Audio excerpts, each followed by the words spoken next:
Hey, what's going on, people? Hear the song in the background. One of my favorite songs on this track by Marvin Gaye. This is Motown's Greatest Hits, the three disc collection I got from I believe Target when I was in Georgia. Very peaceful song. So, in this video, I want to explain to you what friends are and what are they really for. Because today, I guess I could turn this down a little bit. Because it's starting to rain right now. It rains a lot down south, and I think a lot of that has to do with just different regions, climates. Like the Midwest is really cold at night, no matter what time of year it is. Down south, it rains a lot. Because when I first got there, I remember my first real stop somewhere was Macon, Georgia. And I always say Macon, but Macon, Georgia was my first stop. And I talked to this guy from South Carolina, this white dude, and I asked him, was he from here? Because I wasn't really familiar how Southern people talk. So I just assumed he was from here.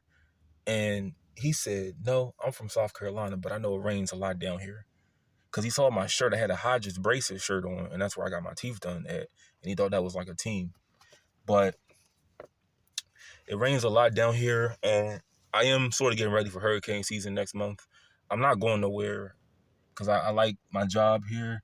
I feel like when they put me in my spot, I was in my spot all today. We didn't have any clips to do the molds, but when I'm in my spot, I can do the job.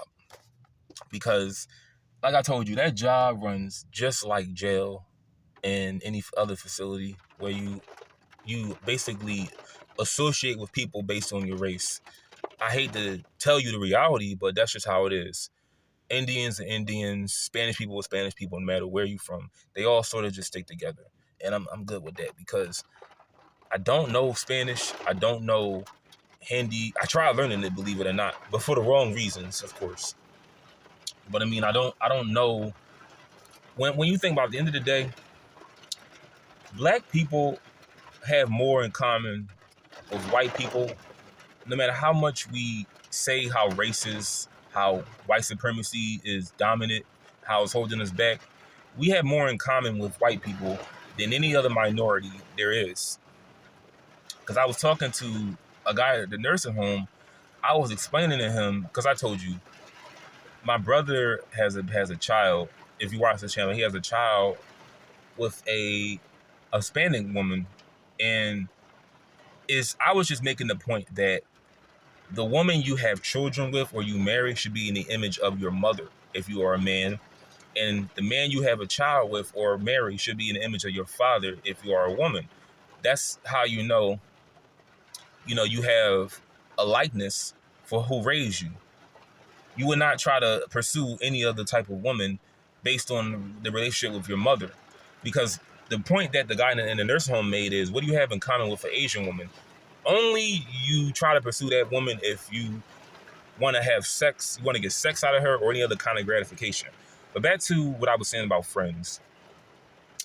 So the Haitian guy I was talking to, I told you, he can't understand when I speak French unless I say an English word after it.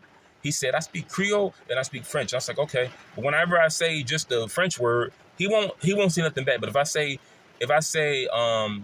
so school is Lacole school. If I say Lacole, he'll be like, how you like what? But if I say school, Lacole, he'll know what I'm talking about.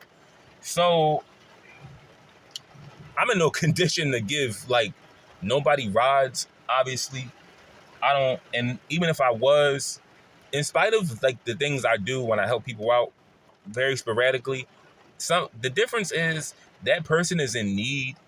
That person is like on their last leg. I could tell when someone is because I've been there before. I could tell. I could distinguish the difference between someone in need and a drug addict. But when someone has a job, and one thing I don't want to do, because like I said, I know you probably think it doesn't. Why do you say you don't trust people, but you give strangers money that are you don't even know? Well, there's a distinction between helping someone in need and helping someone with a job like you that works with you every day. See, the thing is, I won't possibly see that person again that I may help out. I may not encounter them again. The person that you encounter at work, you're bound to see them again. Like when I first came down south, I was headed to Florida the first time. I gave $20 to someone, right, in the Golden Corral, the bad one, the worst one I ever went to, because they all they give is like diet drinks there. But I was anticipating on going to the Golden Corral, but it was a little awkward going in there and running into them, and I gave them money because I didn't want it to be like, what should I do next if I see them again? It'd be kind of awkward just walking away. But I think I was headed to Florida the first time. I was trying to go to Miami, but I didn't have enough money to get there. But the difference is I may not see these people again. I will see the people at my job.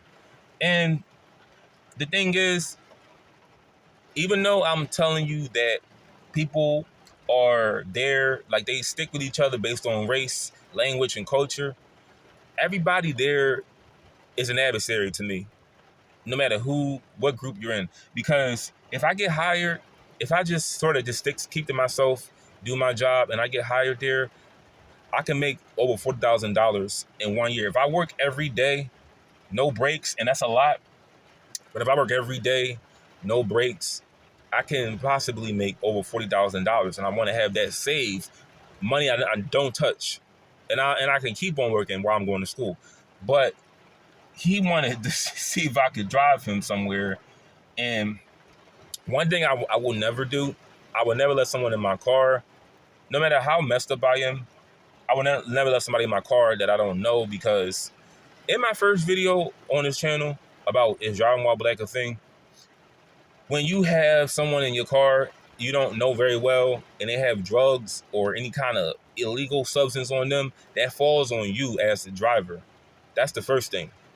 The second thing is I went through hell and back paying this car off.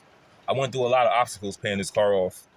A lot of crap, a lot of bull feces I went through just to pay this car off. I don't feel right giving a ride to someone that doesn't know what I had to go through just to pay this car off.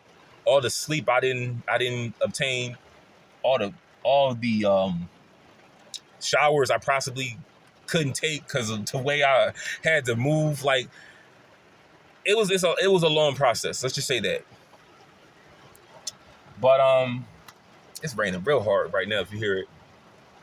But he only really started talking to me when he asked me did I have a car. I said yeah. The next day he saw me, he started talking more and more, and he talked only to me because he wanted to get something out of talking to me. That is what relationships are comprised of. You benefit from being around this person, talking to this person, associating with this person. You see what they have to offer. That's what a relationship is. See, when I was younger, close this door. I don't want my battery just to run. I'm going to get soaking wet when I go in the store. But I don't want anyone to feel, if you watch this video or this channel and you feel like you don't have friends, you don't have a girlfriend, vice versa, you don't have a boyfriend, you don't have friends, don't feel no kind of way about it, because friends, relationships, friends with benefits, etc., they're all based on what people have to offer. People are friends with people that can offer them things, or they share common interests. What does this person has to offer me that I could take where I don't have to work for it? That's a relationship. It goes both ways. What does this woman have to offer me where I don't have to pay for a prostitute and possibly be an undercover cop and go to jail for 30 days? What can this woman offer me? Because relationships today are solely based on sex at its convenience and companionship. Men don't really share a lot in common with women. That's why I come to the conclusion that marriage and relationships are based off of sex and companionship. What do you have in common with a woman more than you do with another man? Now, I'm not saying you should marry another man, but you have more in common with other men than you have women. That's why, like I said, I'm going to say it again. I come to the conclusion that marriage and relationships are based off of sex and companionship, Now, friendships, on the other hand, they're comprised of common interests and what can this person do being around him that can better my life. Like the guy at my job wanted to possibly build like a work relationship because he didn't have a car, or he said he had like a bike or something. He was trying to see what he can get out of me. Now, I'm not the type of person that would charge someone for a ride, but he won't get nothing out of me. And what I've learned so much is, because when I was younger, I used to say to myself, I felt bad not being popular, not having friends. But what I've learned is, as a kid, people are friends with people they share common interests with and what they have to offer that person. That's all it is. What do you have to offer, and what interests do we share in common? And the popularity of the benefits of being around someone that has popularity. But friends come and go, because I look at it like this. Don't need friends, don't need family. I came in this world by myself. I'm gonna die in this world by myself. I'm perfectly fine with that. Don't ever feel no kind of way that you don't have friends, you don't have a girlfriend, women don't find you attractive. Don't feel no kind of way about it, because I'm gonna say this again, we enter this world alone, and there's nothing wrong with dying in this world alone, because that's all you got at the end of the day.